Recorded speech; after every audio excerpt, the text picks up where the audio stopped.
লজ্জা পাচ্ছিস কেন? খানা সব আমাদেরই, মজা করে খা, মজা করে খা। তুই তো আমাদের বন্ধু, খা। আমি বাড়ি যেতে চাই। মা বাবার কথা খুব মনে পড়ছে। এখানে মুম্বাইতে আমার ভালো লাগছে না।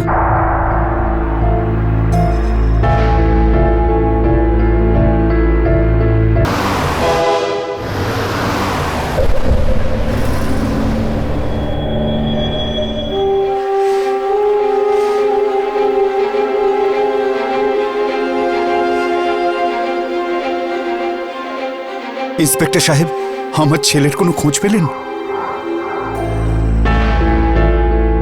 রমেশবাবু, দিল্লির প্রত্যেকটা পুলিশ স্টেশনে আপনার বাচ্চার ছবি পাঠিয়ে দিয়েছি। দিল্লির সব রেলওয়ে স্টেশন আর বাস ডিপোতে ওর পোস্টার লাগানো হয়েছে। কিছু একটা খবর তো ঠিকই আসবে। 2 দিন হয়ে গেল ইন্সপেক্টর সাহেব, আমাদের অবস্থা খুবই খারাপ। আমি বুঝতে পারছি, একটু ধৈর্য ধরুন। দেখুন, আমাদের 1.5 কোটি মানুষের শহর, তার উপরে সচিন তো এখনো বাচ্চা। খুঁজতে আমাদের সময় তো লাগবেই। আমাদের সেই জন্যই বেশি চিন্তা হচ্ছে সাহেব, ও বাচ্চা বলেই। জানি না কি অবস্থায় আছে, কার সাথে আছে।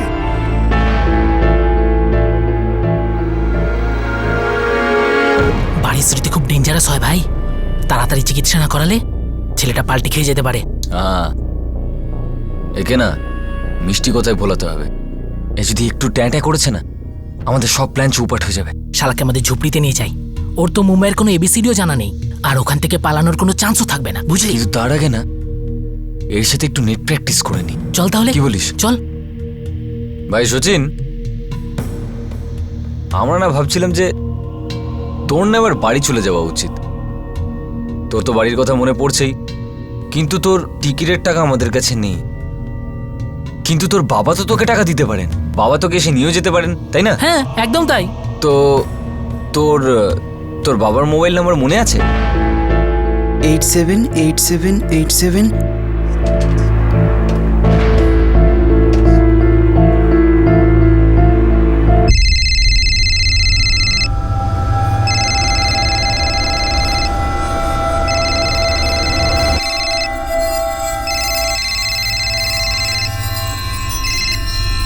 হ্যালো, রমেশ সিং। আপনি কে? আমি কে? গুলিমার। কালকের মধ্যে যদি 10 লাখ টাকা না পাই, আমরা তো সচিনকে ঢুকে দেবো। কি? 6টা গুলি ওর খুলিতে ঢুকিয়ে দেবো। এরকম বলবেন না। হ্যাঁ, তাহলে যেটা বলছি সেটা কর। কালকের মধ্যে 10 লাখ টাকার ব্যবস্থা কর। তারপর সন্ধ্যাবেলা ফোন করে বলবো যে টাকা কবে আর কোথায় দিতে হবে। আমার ছেলে কোথায় আছে? তোর থেকে 1400 কিলোমিটার দূরে, মুম্বাইতে। হে ভগবান, আমার ছেলের সাথে এক্ষুনি কথা বললাম, এক্ষুনি। আগে টাকা দেখা। আর যদি একটু সেনাবাজি করেছিস না, তাহলে তো সচিনের কানে গোড়ায় ধাঁয় ধাঁয় ধাঁয়, বুঝলি? হ্যালো হ্যালো,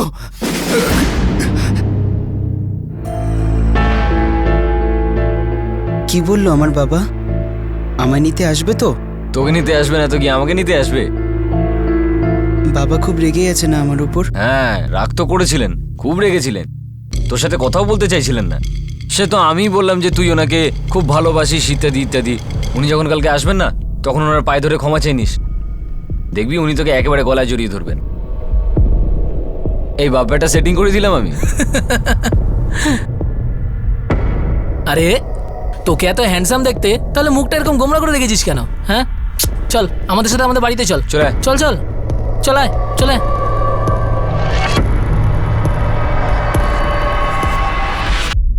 দিল্লিতে বসবাসকারী 15 বছরের সচিন এটাও জানতো না যে ওকে অপহরণ করা হয়েছে। কৈশোর বয়সের প্রথম কয়েক বছর খুবই কনফিউশন হয়ে থাকে। এটা বুঝতে সমস্যা হয় যে কে আপনার বন্ধু আর কে আপনার ক্ষতি করতে পারে। কিন্তু প্রায়শই এই বয়সে বাবা মায়ের সঙ্গে একটা অদ্ভুত টানাপোড়েনের সম্পর্ক থাকে, কারণ সেই বয়সে ওনারা হ্যাঁর থেকে বেশি না বলেন। সচিনের ওর বাড়ির লোকের কথা মনে পড়ছিল, আর ওদিকে দিল্লিতে সচিনের বাবা তাকে ছাড়া জলহীন মাছের মতো ছটফট করছিলেন। তাহলে এমন কি ঘটেছিল বাবা ছেলের মধ্যে, যার জন্য সচিন নিজের বাড়ি ছেড়ে, দিল্লি ছেড়ে মুম্বাই চলে আসে?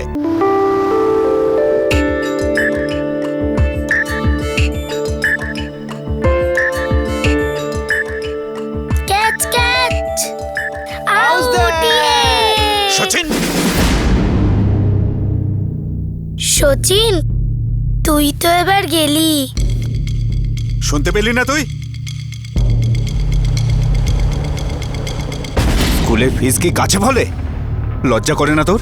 বাবা আজকে স্কুলে হাফ ডে ছিল, আমি বাঙ্ক করিনি। মারবো এক থাপ্পড়। এখানে বেড়াতে আসেনি আমি। তোর স্কুল থেকে আমার কাছে টিচারের ফোন এসেছিল।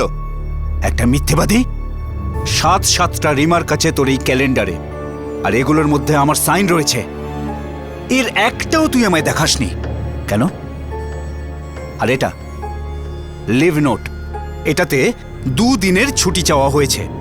এর ওপরেও আমার সই রয়েছে, যেটা আমি কোনোদিন লিখিও নি। প্রতারণা। তুই কি ভেবে এটা করেছিস সচিন? আরে চুপ করে আছিস কেন? আমার মাথা কিন্তু গরম হচ্ছে সচিন। এই রকম যদি চুপ করে থাকিস তাহলে তোর মুখ ভেঙে দেবো। দেখো, ওকে মেরো না। কেন মারবো না? ওকে যদি আগে থেকে মারতাম না, তাহলে আজকে এই দিনটা দেখতে হতো না। ক্রিমিনাল কোথাকার। ও তো বাচ্চা ছেলে, আর বাচ্চারাই বদমাইশি করে। এইসব ক্রিমিনাল বলো না আমার ছেলেকে। আরে আমার বলাতে কিচ্ছু হবে না, আর তোমার এই অন্ধের মতো ভালোবাসাতেও কিচ্ছু হবে না। আরে ওর মুখ দেখেই বোঝা যাচ্ছে, আর ওর প্রতারণা সাক্ষী হলো এই ক্যালেন্ডার। বাবা প্লিজ বাবা, তুমি শান্ত হও। সচিনের সাথে আমি কথা বলছি, তুমি বসো। বাবা তুমি টেনশন করো না প্লিজ, অহেতুক তোমার বিপিটা বেড়ে যাবে। তুমি খেয়ে নাও, তোমায় তো ফ্যাক্টরিতে যেতে হবে তাই না? নিশা দিদি আর আমি ওকে বুঝিয়ে বলবো, এরকম ও আর কখনো করবে না। বাবা তো আমাকে দেখতেই পায় না, শুধু আমার পড়াশোনাটাই দেখতে পায়। স্কুলের পড়া, এটার ক্লাস ওটার ক্লাস, আর তার পরেও দিনরাত একই কথা, সচিন পড়তে বসো। সচিন, সামনের বছর তুই মাধ্যমিক দিবি না? হ্যাঁ সে তো সামনের বছর, এখন থেকে টর্চার কেন? তার উপরে ক্রিমিনাল বলে আমায়। ক্রিকেট খেলাটা কি ক্রাইম? ক্রাইম এটা? সচিন, ক্রিকেট খেলাটা কোনো ক্রাইম না, কিন্তু খেলার সময় তো খেলা উচিত, তাই বলে এইভাবে স্কুল বাঙ্ক করে? তুই তো জানিস যে সেদিন বাবা তোর উপরে কত রেগে গেছিল। আর তুই যে বাবা সাইন নকল করেছিস, সেটা খুব অন্যায় সচিন। সেটা ভীষণ ভীষণ সিরিয়াস ব্যাপার। আর আমার লাইফে যে 12টা বাজছে সেটা সিরিয়াস ব্যাপার নয়। নিশা দিদি, কীর্তি দিদি, আমি 70% তো পাই তাই না? আর কত পড়বো? অত পারি না আমি। আরে বোর হয়ে যাই, দম বন্ধ হয়ে আসে আমার, বাড়িতে স্কুলেতে। ওই এত ড্রামা করার কোনো দরকার নেই। হ্যাঁ, আমরাও স্কুল পাশ করেছি, আর এরকম কয়েকশো বাচ্চা আছে যাদের ভাগ্যে স্কুলে যাওয়াটাও জোটে না। হ্যাঁ, শুধু এই কথাটা বলেই আমায় চুপ করিয়ে দাও। নিজের দোষ তো কেউই দেখতে পায় না। এখন স্কুলের টিচারদেরই দেখো, হাঁচি কি কেউ আটকাতে পারে? পারে না তো। হাঁচি দিলেও ক্যালেন্ডারে রিমার্ক করে দেয়। আর আমাদের বাবা, আমি 6টার বদলে 5টাতে উঠে যদি ক্রিকেট প্র্যাকটিস করি, তাহলে বলবে না অঙ্ক করো, সকালবেলার টাইমটা ভালো হয়। বাচ্চাদের মতো কে বিহেভ করছে দিদি? দেখ সচিন, তুই যাই বল, অন্যায় তো তুই করেছিস তাই না? আর এমনিতেও সরি বললে কেউ ছোট হয়ে যায় না। আর বাবাও তোকে খুব ভালোবাসে। বাবারে দিদি, বাবার ভালোবাসা যদি হিটলারের মতো হয়, তাহলে ওনার শত্রুতা খুব ডেঞ্জারাস হবে। পাগল।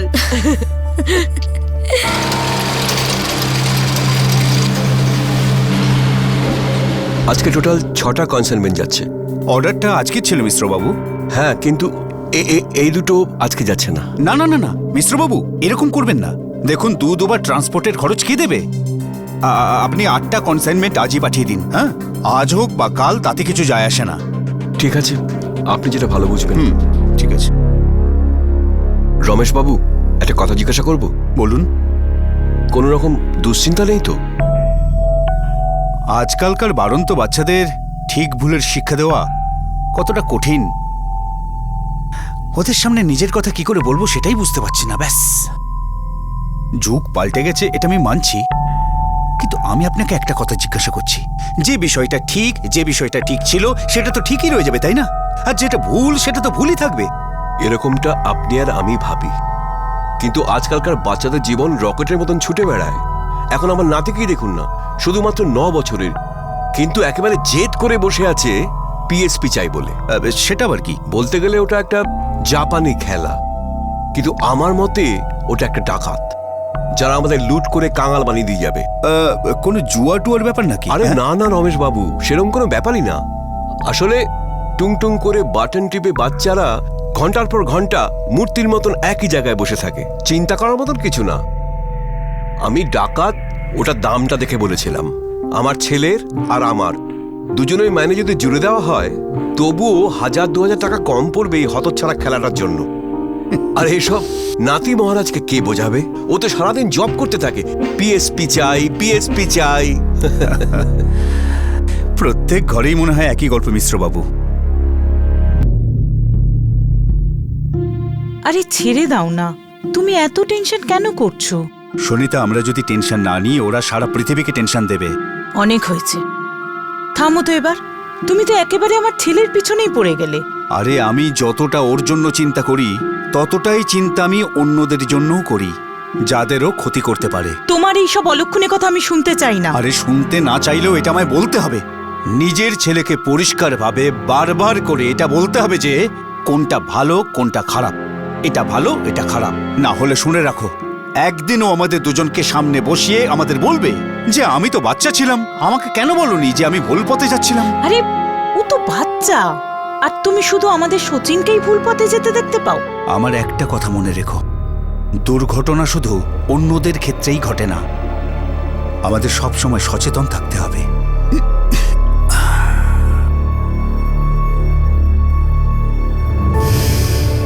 সন্তানদের বড় হওয়ার মুখে প্রত্যেক মা বাবা এমন এক উৎকণ্ঠার মধ্যে দিয়ে যান যেখানে বুঝতে পারা যায় না যে কি করে সবকিছু সামলানো যায়। সেই বয়সে বাচ্চারা নিজেদের ইচ্ছামতো কাজ করার স্বাধীনতা চায়। তাদের শরীরে ও মনে হরমোনে ঝড় উঠতে থাকে, যাকে বাবা মা আয়ত্তে রাখার চেষ্টা করেন। আর তারপর স্কুলের নিজস্ব নিয়ম থাকে, নিজস্ব অনুশাসন থাকে। স্কুল হোক কিংবা পেরেন্টস, কেউই বাচ্চাদের খারাপ চায় না, কিন্তু দুর্ভাগ্যবশত কিছু বাচ্চা মনে আঘাত পেয়ে যায়। এখন মনের এই আঘাতকে কেউ কিভাবে সামলাবে? এই এই এই লাইনটা আছে না, এটা একেবারে সোজা আসা দরকার, মোটেই বাঁকা নয়, ঠিক আছে?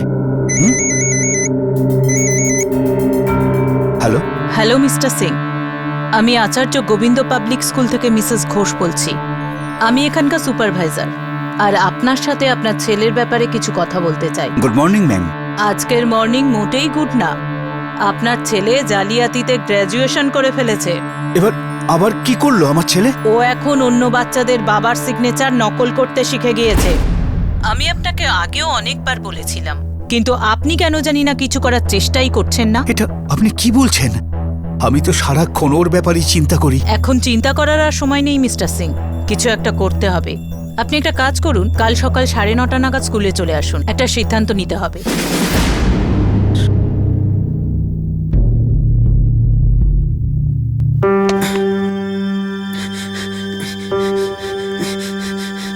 সচ্চু, সচ্চু, সচ্চু, সচ্চু তাড়াতাড়ি চল, বাবা কিন্তু খুব রেগে আছে। এখন না দিদি, পরে, এখন আমার ব্যাটিং চলছে। সচ্চু এই মুহূর্তে চল। বাবাও না কখনো কখনো হিটলারগিরি করে। তুমি যাও, আমি আসছি। সচ্চু চট করে কিন্তু। হ্যাঁ হ্যাঁ।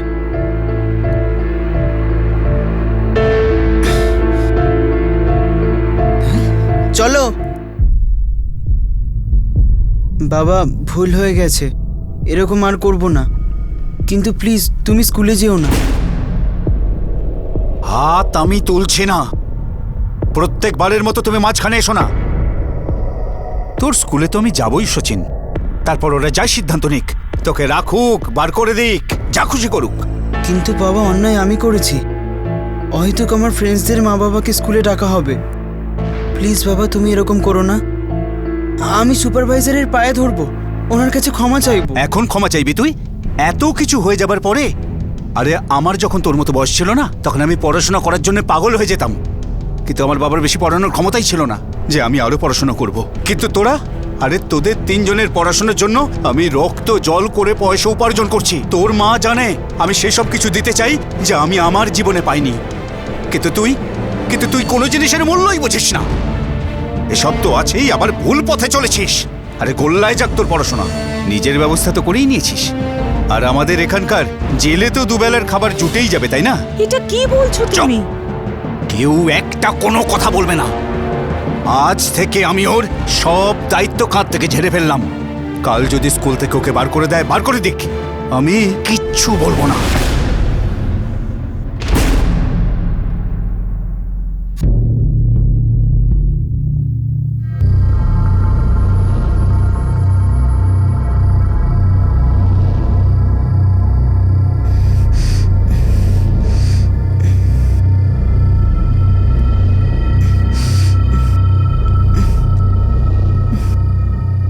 হিটলার বাবা আমার ব্যান্ড বাজিয়ে ছাড়বে।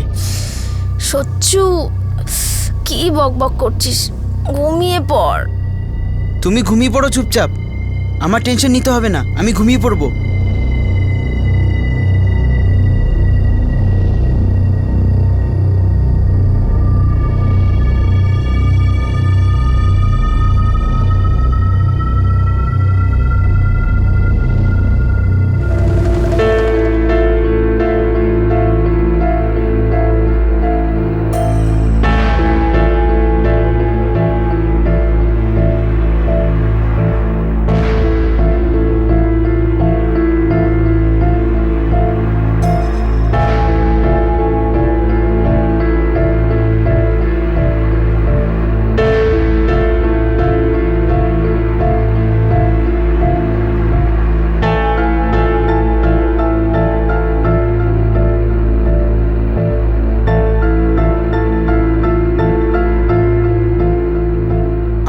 খুঁজে পাবে না, তখনই আমার হিটলার বাবা বুঝতে পারবে যে আমাকে টেনশন দেওয়ার পরিণতি কি হয়। এবার আমি নিজের মতো বাঁচব।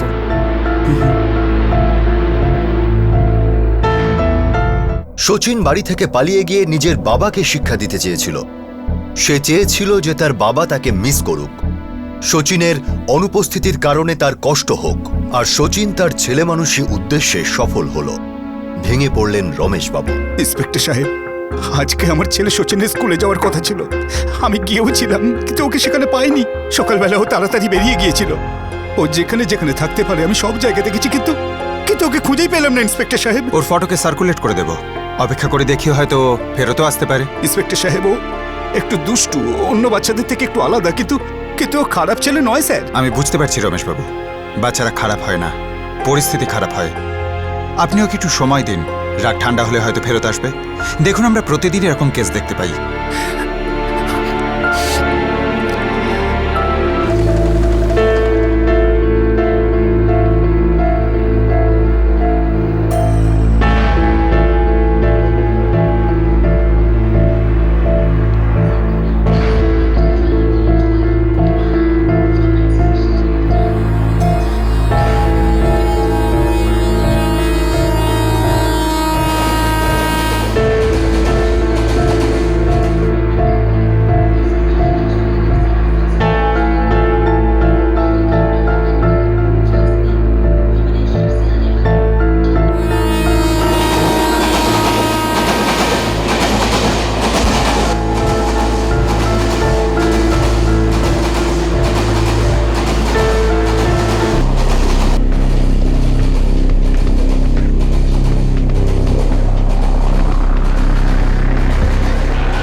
আমি তোমায় বলতাম, ছেলে মানুষ, এত শাসন করো না তুমি, বাচ্চা ছেলে। কিন্তু তুমি আমার কোনো কথা শোনোনি। আমার শচীনের যদি কিছু হয়ে যায় তাহলে তুমি দেখে নিও।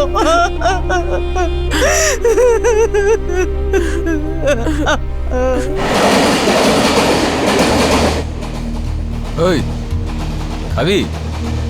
আরে নিয়ে নে নে নে, লজ্জা পেলে বাবা খিদেটা বেড়েই যাবে। নে দেখ, এরম হয় মজা করে খা। আরে নিশ্চিন্তে নে, নিশ্চিন্তে নে। Thank you. তো কোথায় যাচ্ছিস? জানি না। মানে বাড়ি থেকে পালিয়েছিস? মুম্বাই যাবি নাকি হিরো? চল আমাদের সাথে, চল, দারুণ জায়গা, একদম খোলা আকাশের পাখি, ওখানে আটকানোর মতন কোনো লোকই নেই। যাবি? বল। শচীন বাড়ি থেকে পালিয়ে গিয়েছিল। চিন্তা ভাবনা না করেই সে এক চলন্ত ট্রেনে উঠে পড়ে, আর ভাগ্য তাকে এই দুটো ছেলের সঙ্গে দেখা করিয়ে দেয়, যাদের কাছে শচীন সোনার ডিম পাড়া মুরগির মতো ছিল। 02228768765। এটা তো মুম্বাইয়ের নাম্বার। কল ট্রেস করো। Okay sir. আচ্ছা, কলার আপনাকে আর কিছু বলেছে? এইটাই বলেছে যে সচিন ওদের কাছে আছে আর সন্ধ্যাবেলায় আবার ফোন করবে। এটা বলার জন্য যে ওরা টাকাটা কোথায় আর কিভাবে নেবে। 10 লাখ। 10 লাখ? হ্যাঁ ইন্সপেক্টর সাহেব, আমি মানছি যে আমার কাজকর্ম ভালো চলছে, টাকা আছে আমার কাছে, কিন্তু 10 লাখ টাকা নেই স্যার। টাকা দেওয়ার মতো পরিস্থিতি আসবে না রমেশবাবু। সবার আগে আপনি শান্ত হন, আমাদের উপর ভরসা রাখুন, ছেলেকে ঠিক ফেরত পাবেন। স্যার, কলটা মুম্বাইয়ের দহিসার থেকে এসেছিল। কোনো একটা ধাবার পাবলিক বুথ থেকে করা হয়েছিল। ওরা যখন সন্ধ্যাবেলায় ফোন করবে ধাবাটা কোথায় জানতে পারবো, আর কিডন্যাপারের কাছে পৌঁছে যাবো।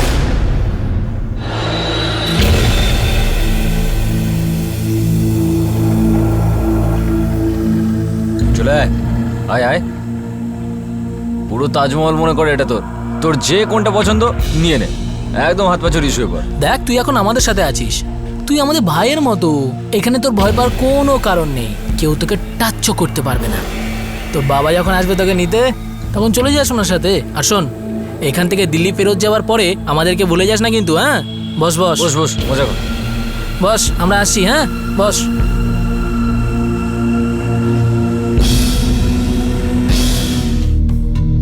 শোন, আমি পরে ফোনটা করে আসি, তুই ছাগলটার কাছে বস, ঘাস খাওয়া ওকে।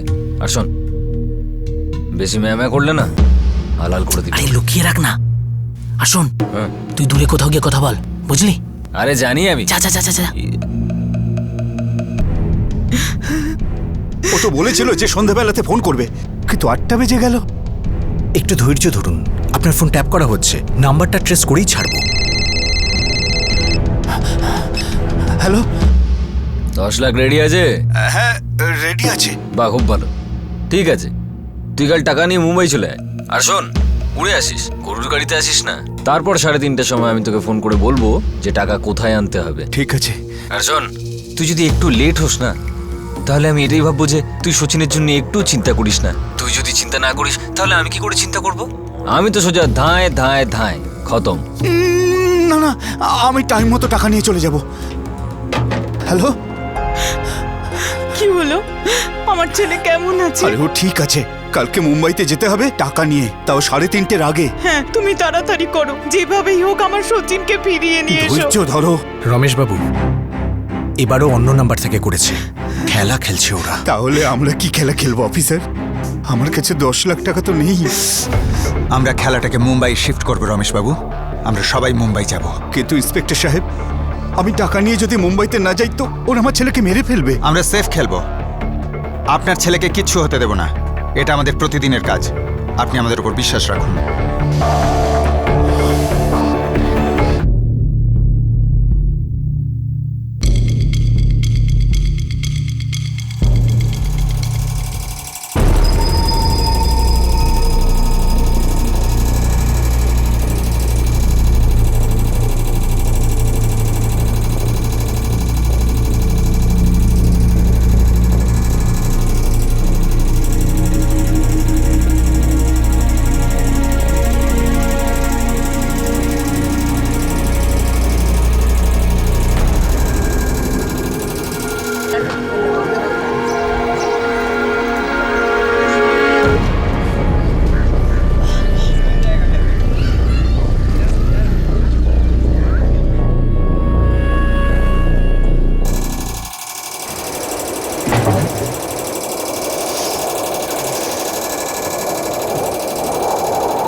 এই দিলীপ, আরে ওর তাড়াতাড়ি ওঠ।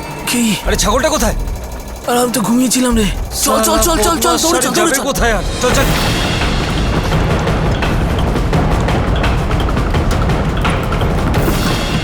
তুই ওদিকে দেখ, আমি এদিকে যা যা, দেখছি। দৌড়ে যা।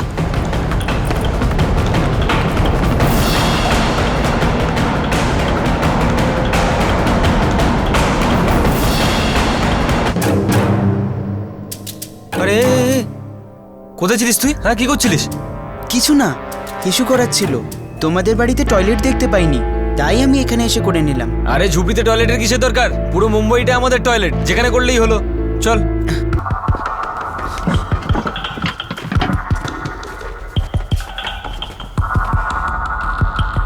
ঢোক। শোন রে হিরো, আজকের পর আমাদেরকে জিজ্ঞেস না করে এই ঘর থেকে এক পাও বাইরে রাখবি না। বুঝলি? কেন? কেন কেন করিস না, যেটা বললাম সেটাই করবি, বুঝলি? আমি থাকবো না এখানে। তুমি বলেছিলে তোমরা আমার বন্ধু হও, দাদা হও। তোমরা অদ্ভুত। আমি অন্য কোথাও গিয়ে আমার বাবার জন্য ওয়েট করব, আর তারপরে বাবার সাথে আমি বাড়ি ফিরে যাব। হ্যাঁ। শোন, তুই কোথাও যাবি না, সোজা উপরে যাবি, বুঝলি? ভগবানের কাছে। দেখ বাবু, আমি তোর বাবা মা নই যে তোর নখরা সহ্য করব। তোর বাবা টাকা নিয়ে আসলে তবে তুই যাবি, ততক্ষণ তুই চুপ করে থাকবি, চুপ করে, বুঝতে পেরেছিস? বাবা তোমাদের টাকা দেবে কেন? পাগল হয়ে গেছো তোমরা। আর এই ছুরিটা সরাও। এই, তোর কান নয়তো নাক কেটে দেবো, নাকি তোর মুখটা ডিজাইন পাল্টে দেবো। দেখাবো পাগলামো, দেখাবো দেখাবো তোকে। দিলীপ, শোন ভাই হিরো, সোজা সবটা হিসাব। আমরা তোকে কিডন্যাপ করেছি, কিডন্যাপ। তোর বাবা যদি টাকা নিয়ে আসে তবে তুই যাবি, আর যদিও টাকা নিয়ে না আসে। ওয়েলকাম টু বিটেন world. How may assist you? নতুন ফ্ল্যাটের জন্য একটা স্ট্যান্ড ফ্যান আর কুলার নেব।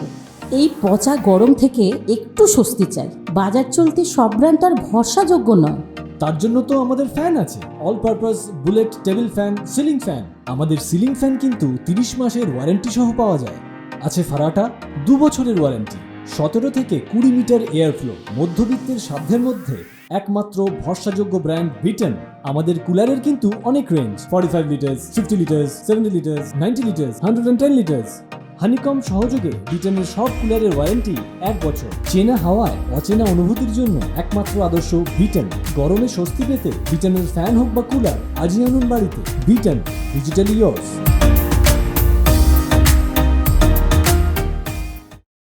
তাহলে তুই কাটা পড়বি।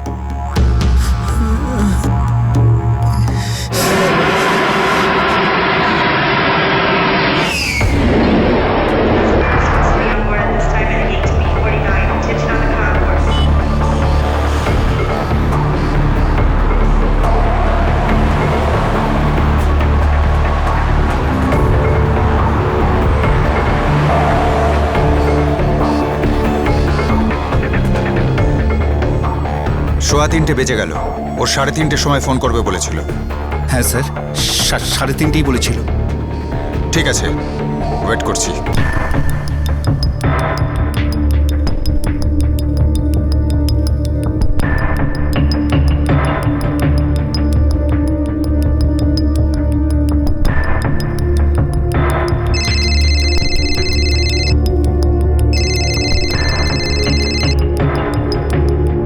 হ্যাঁ হ্যালো।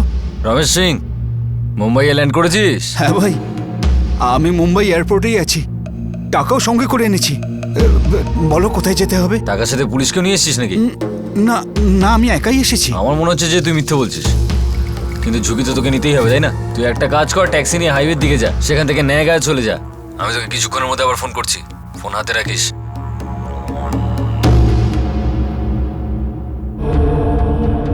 ন্যায়গাঁওয়ের দিকে।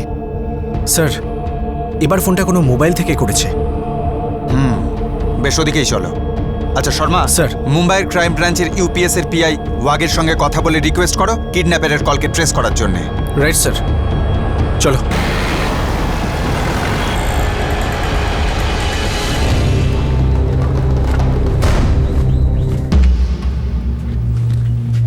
তোর বাপ টাকা নিয়ে মুম্বাইতে চলে এসেছে, চলো চলে আয়।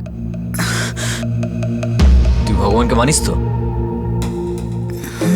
এখন মনে মনে ভগবানের কাছ থেকে ভিক্ষে চা যে তোর ওই বাপ আছে না, সে যেন টাকার সাথে পুলিশকে না নিয়ে আসে। আর যদিও নিয়ে আসে, তাহলে তোর বাপ তোর মরা মুখও কোনোদিন দেখতে পাবে না। চলে আয়, চলে আয়। আর শোন, এখন আমরা সিটি থেকে বাইরে যাব, পাবলিকের মধ্যে দিয়ে যাব। যদি পাবলিক দেখে তোর যদি চিৎকার করার ইচ্ছা হয়, তাহলে তুই তোর আইডিয়াটা এখানে ড্রপ করে দে, নাহলে তোর গলাটা না তোর হাতে দিয়ে দেবো, বুঝলি? চলে আয়।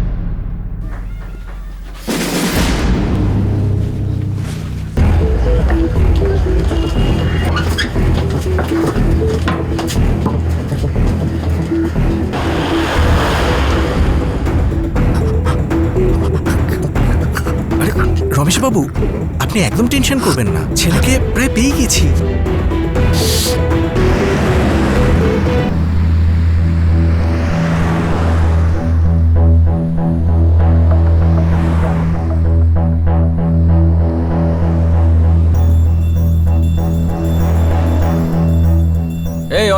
অটো অটো, আরে তোর, আরে দাঁড়া অটো দাঁড়া, আরে দাঁড়া। সালাটা বহুত বেড়েছে, এখান থেকেও দাঁড়াচ্ছে না ওখান থেকেও দাঁড়াচ্ছে আরে না। তবে ছাড় না সালাদের, একটা কাজ করি, পাশেই তো স্টেশন, চল হেঁটে চলে যাই। হ্যাঁ এইদিকে, আরে আরে তোকে তো আবার বাড়ালো।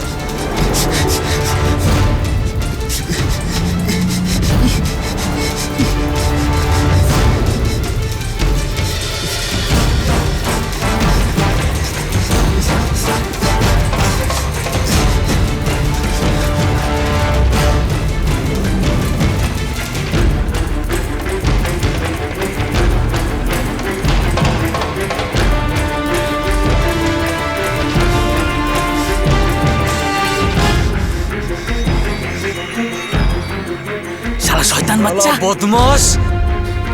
শালা সলিড মিস্টেক হয়ে গেল। টাকা আনতে তোর একা যাওয়া উচিত ছিল, আর আমার ওই বাচ্চাটাকে দেখা উচিত ছিল। আরে ভেবে আর কি হবে, ছাগলটা তো হাতছাড়া হয়ে গেল না, মাংস হাড় কিছুই পেলাম না। ওকে কিছু হয়নি, কিছু হয়নি, এখনো কিছু হয়নি। তুই একটা কাজ কর, শোন, চট করে মোবাইলের সিমটা খুলে ফেলে দে। সিমটা যতক্ষণ আমাদের কাছে থাকবে জানবি আমরা বিপদে আছি। জলদি কর, তাড়াতাড়ি বার কর, বের কর, বের কর, সিম বের কর, চল চল চল, বেরো বেরো বেরো বেরো, চটপট কর, চটপট কর।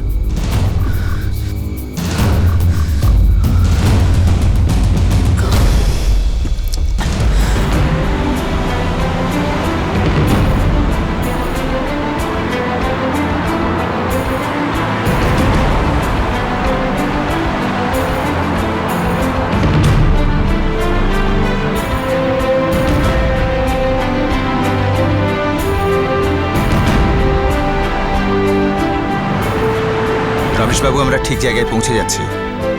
হ্যাঁ, কিন্তু এখনো ওর ফোন এলো না কেন?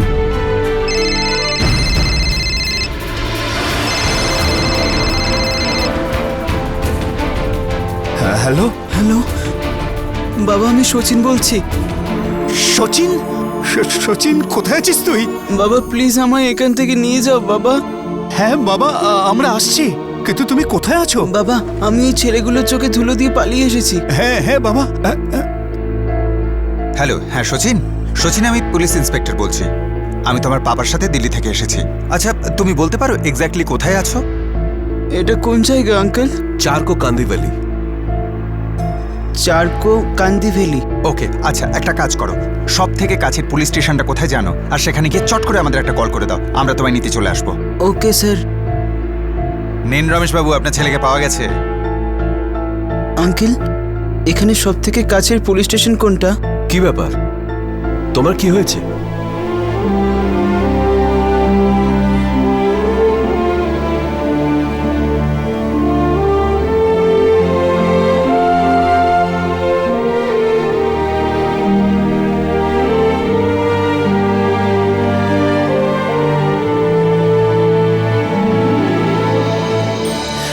বাবা, বাবা আই এম সরি বাবা, আমায় ক্ষমা করে দাও বাবা, আই এম সরি।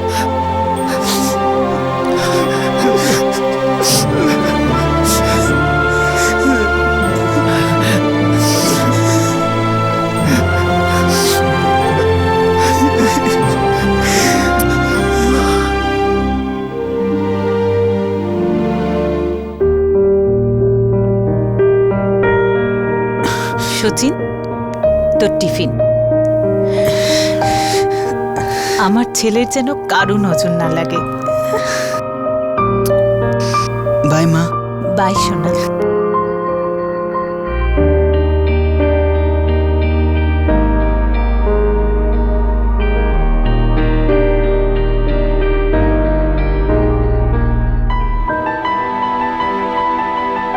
বাবা, আই প্রমিস আজকের পরে আমি এমন কিচ্ছু করব না যাতে তোমার, মায়ের, নিশা দিদি আর কীর্তি দিদির কোনো রকম কষ্ট হোক।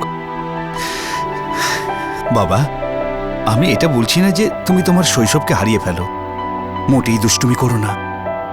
শুধু এইটুকু মনে রাখো যে তোমার ভেতরে একটা বিবেক আছে যে ভালো মন্দকে বুঝতে পারে। আছে না তোমার ভেতরে? হ্যাঁ বাবা, আছে। তাহলে ব্যাস, শুধু তার কথাটাই শোনো। তোমার জীবনে কোনো দিন কোনো প্রবলেম হবে না। স্বীকার করছি যে আমি একটু কড়া, তার কারণ হলো এই যে আমি তোমাকে ভীষণ ভালোবাসি। দেখো বাবা, যদি তোমার কিছু হয়ে যায় তাহলে আমি সেটা সহ্য করতে পারবো না। তোমার আগেই আমার কিছু হয়ে যাবে। না বাবা, না আমার কিছু হবে না তোমার। ঠিক আছে বাবা, আমি আসছি, স্কুলে যেতে লেট হচ্ছে।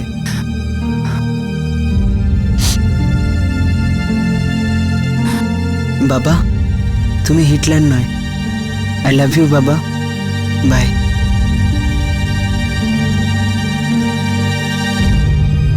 আই লাভ ইউ টু সোনা। শচীন শৈশবের পাগলামোতে বাড়ি থেকে পালিয়েছিল, কিন্তু সেই শৈশবই রাতারাতি বড় হয়ে যায়। আর তারই সাহায্যে শচীন অপহরণকারীদের হাত থেকে পালিয়ে বাঁচে। এই দুই অপহরণকারী দিলীপ আর হরিকে এখনো পর্যন্ত দিল্লি পুলিশ ধরতে পারেনি। মুম্বাই পুলিশের তরফে এদের ধরার জন্য একটা দারুণ সার্চ অপারেশন লঞ্চ করা হয়েছে। এই দুর্ঘটনার পর শচীন বেশ ম্যাচিওর হয়ে গেছে। সে সম্পূর্ণভাবে তার ভুল বুঝতে পেরেছে। সেই সঙ্গে ওর বাবাও এটা বুঝতে পারেন যে তাকে তার ছেলের দিকে শাসনের ছড়ির বদলে বন্ধুত্বের হাত বাড়ানো উচিত ছিল। ভুল কেউই করে না, না বাবা মা, না স্কুল, না বাচ্চা। শুধু একটা বয়স থাকে যখন কম বয়সে বিদ্রোহ আর উত্তেজনার ফিলিংস খুব পাকাপোক্তভাবে গড়ে ওঠে। এই সময় বাবা মা আর সন্তানদের মধ্যে খুবই সমস্যা সৃষ্টি হয়, আর সেই সমস্যা সৃষ্টি করে ভয়ের। আর এই ভয়ের থেকে বার হয় রাগ আর অ্যাগ্রেশন। এটা এমন একটা পর্যায়ে থাকে যখন ফিলিংসটা দেখানো খুবই দরকার হয়ে পড়ে। দুই তরফকেই এক্ষেত্রে কিছু কম্প্রোমাইজ করতে হয়, কিছু পাওয়ার জন্য কিছু ত্যাগ করতে হয়।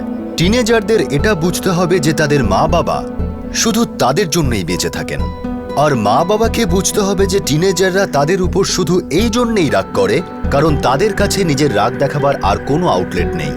হয়তো ওদের রাগ, ওদের বিদ্রোহ একটা ইঙ্গিত যে বড়দের জগৎটা বোঝার জন্য ওদের সাহায্যের প্রয়োজন। আপনাদের সাথে ক্রাইম পেট্রোল দস্তাকের আরও একটা চমকপ্রদ এপিসোড নিয়ে আবার দেখা হবে। ততক্ষণ নিজের খেয়াল রাখবেন, সুরক্ষিত থাকবেন। জয় হিন্দ।